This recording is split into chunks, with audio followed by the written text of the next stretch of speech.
So a lot of parents are asking, well, how do I now talk to my son about the birds and the bees? We had a conversation that we all kind of followed script, those parents who were willing to do it, although most people learned about sex through their friends and through other exposure. But having parents speak to their children about sex is critical, just like you would speak to them about not crossing the road and how to cross the road and so forth. And I had this occasion as a parent, and I think it's a good example of one way to do that. And I came home, and my wife told me that, well, your son, now he became my son, as opposed to our son, typed the word sex into his iPod. And so I thought, oh my goodness. So he was 9. And that's about the age kids start really getting, exploring and getting curious.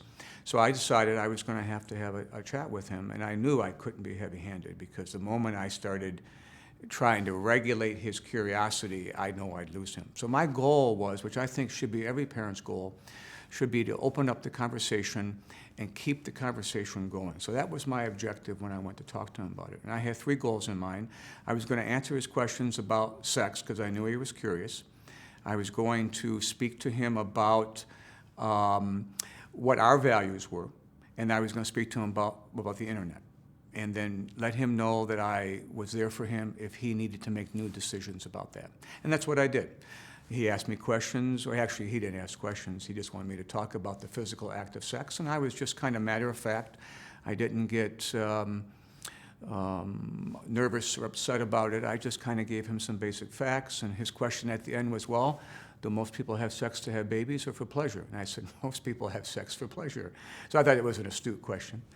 And I gave him our values and what we thought, how sex should be connected to values without being heavy-handed. The moment parents are either too permissive or too heavy-handed, both of those extremes will get you to the same place. A kid who will hide his sexuality from himself or herself and from others, and especially from the parents. So I always encourage parents to stay out of the extremes, not too permissive and not too overly moralizing or restrictive.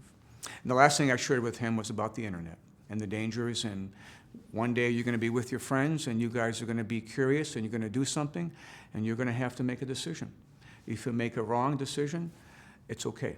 Just come talk to me about it. So I want you to know you can always come talk to me about it. So what I would encourage parents to do around this expanding universe of sexual exploration is to be there for their kids and to be a safe place for them to come when they get confused or overwhelmed. It's the best prevention. You cannot control access with your kids. It's impossible.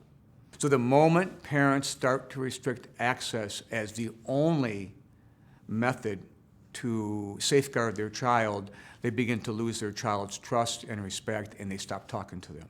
Certainly, I think it's important to regulate the amount of time on the internet, and people have different opinions about that. So we have rough limits with my son, for example. I think people should have some limits about the exposure, because the truth is, if kids are on the internet all day and all night, they don't do their homework, they don't go to sleep, they have trouble sleeping and so forth. So I think there should be some regulation. But if that's your only method of parenting around this, you're in trouble.